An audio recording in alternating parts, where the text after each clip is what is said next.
எனக்கு வந்து ஃபர்ஸ்ட்டு மைக்ல பேசணும் அப்படின்றது தான் ஒரு ஆசையா இருந்துச்சு. ஒரு கட்டத்தில அதுவே ஒரு பெரிய லட்சியமாவே மாறிடுச்சு. கிட்டத்தட்ட நான் ஏங்கி ஏங்கி 8த் ஸ்டாண்டர்ட் வரும்போது தான் அந்த மைக்க என் கையில பிடிக்கிறதுக்கான ஒரு வாய்ப்பே கிடைச்சது. அப்பதான் எங்க ஸ்கூல்ல மல்லிகரை கவர்மெண்ட் ஹையர் செகண்டரி ஸ்கூல்ல படிச்சேன். தமிழையான்னு ஒருத்தர் இருந்தாரு. திருக்குறள் சொல்லணும்னு சொன்னாங்க. வீட்ல வந்து சொன்னேன். கரெக்ட்டா எங்க அம்மா சொன்னாங்க, "ஒரு நாளைக்கு 10 திருக்குறள் படி, 5 நாளைக்கு 50 திருக்குறள் படிச்சிடலாம்" அப்படின்னாங்க. நான் போய் 5 நாளைக்கு அப்புறம் வெள்ளிக்கிழமை அன்னைக்கு எல்லா 5 ஸ்டாஃப்ஸ் உட்கார்ந்துருக்காங்க. அவங்க முன்னாடி நின்னு சொன்னேன். எல்லாருமே ஆச்சரியமா பார்த்தாங்க. அதுக்கப்புறம் வந்த ஒரு ஆ ஜனவரி 26 அன்னைக்கு நான் அத வந்து மைக்ல சொன்னேன். அன்னைக்கு எல்லாருமே பார்த்து ரொம்ப பாராட்டப்பட்டேன் அன்னைக்கு ஒரு நாள். அதுக்கப்புறம் மறுபடியும் எங்க ஸ்கூல்லயே அக்ரிகல்ச்சர் ஐஏஎஸ் அண்ணாதுரைன்னு ஒரு சார் வந்தாரு. அவரு முன்னாடி நான் பேசி, பொதிகை சேனல்ல 27 அன்னைக்கு நியூஸ்ல வந்தேன். ஆனா அந்த நியூஸ நானே பார்க்கல. மேம் எல்லாம் பார்த்துட்டு தான் சொன்னாங்க.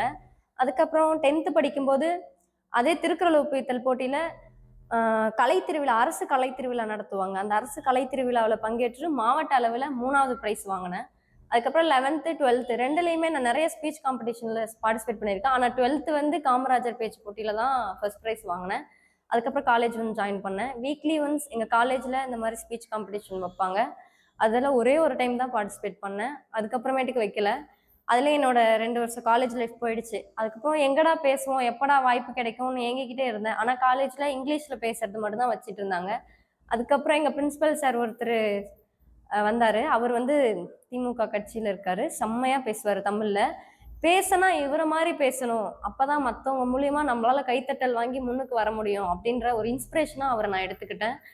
அதுக்கப்புறமேட்டுக்கு தான் நானு காலேஜ்ல அவர் மூலியமா திமுக கட்சியில சேலம் மாவட்டம் வாழப்பாடியில போய் மாவட்ட அளவுல பேசினேன்.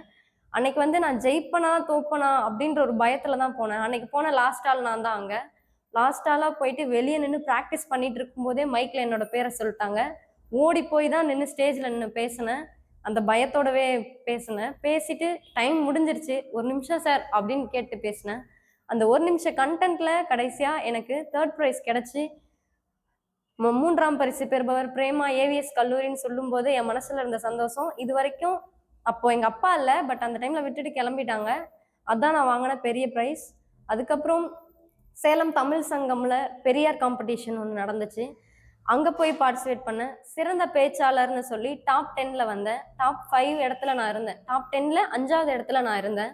அதுக்கப்புறம் சக்தி கைலாஸ் காலேஜ்ல ஜீனியஸ் கலான்னு ஒரு காம்படிஷன் நடத்துனாங்க. அதுல பார்ட்டிசிபேட் பண்ணி வின் பண்றவங்கள சென்னை லெவல்ல கூட்டிட்டு போய் பேச வைக்கிறேன்னு சொன்னாங்க. அதுல நான் வந்து ஃபர்ஸ்ட் போய் பார்ட்டிசிபேட் பண்ணி இவங்க ரெகக்னிஷன் இவங்க செலக்டட் அப்படின்னு சொல்லிட்டாங்க.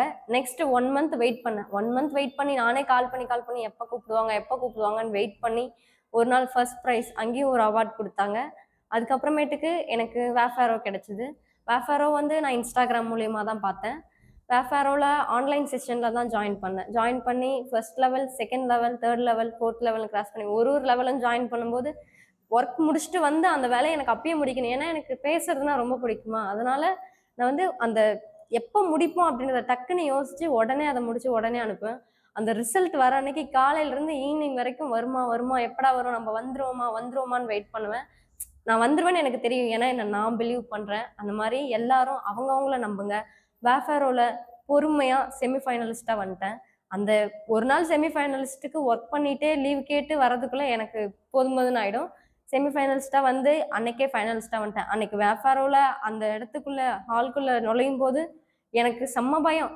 எப்படி பேச போறோமோ ஏன்னா இது இந்த அளவுக்கு பெரிய ஸ்டேஜ்ல நான் ஏறினது இல்ல. அதுக்கப்புறம் இப்பதான் வேஃபாரோல ஏறி நான் பேசி டைட்டில் வின்னரா வந்தேன். நான் பேச வர்றதுக்கு முன்னாடி என் பக்கத்து சேர்ல உட்கார்ந்திருந்தவங்க என்கிட்ட சரியா பேசல. ஆனா நான் பேசிட்டு போய் கீழ உட்கார்ந்ததும் அவங்களா என்ன கூப்பிட்டு பேசினாங்க. அந்த இடத்துல நான் யாருன்றத நான் சொல்லி ப்ரூவ் பண்ணக்கூடாது. நான் என்னோட திறமைய வச்சு அவங்களே நம்பிக்கிட்டாங்க. நம்ம பக்கத்துல இருக்கவங்கள நம்ம டிமோட்டிவேட் பண்ணிக்கிட்டே தான் இருப்பாங்க. எத்தன தடவ நம்ம தோத்தாலும் நம்ம மேல நம்ம நம்பணும். யூனிவர்ஸ பிலீவ் பண்ணணும். யூனிவர்ஸ ஏன் பிலீவ் பண்ணணும்? ஃபர்ஸ்ட் தோல்வி அடைவோம். 2வது கூட இருக்கவங்க, அக்கம் பக்கம், ஃப்ரெண்ட்ஸ்னாலேயே மிகப்பெரிய அவமானத்த சந்திப்போம். அதுக்கப்புறம் தான் நமக்கு ஒரு தன்னம்பிக்கை வரும். நம்பளால முடியாதுன்னு சொல்றாங்களே, ஏன் நம்பளால முடியாது?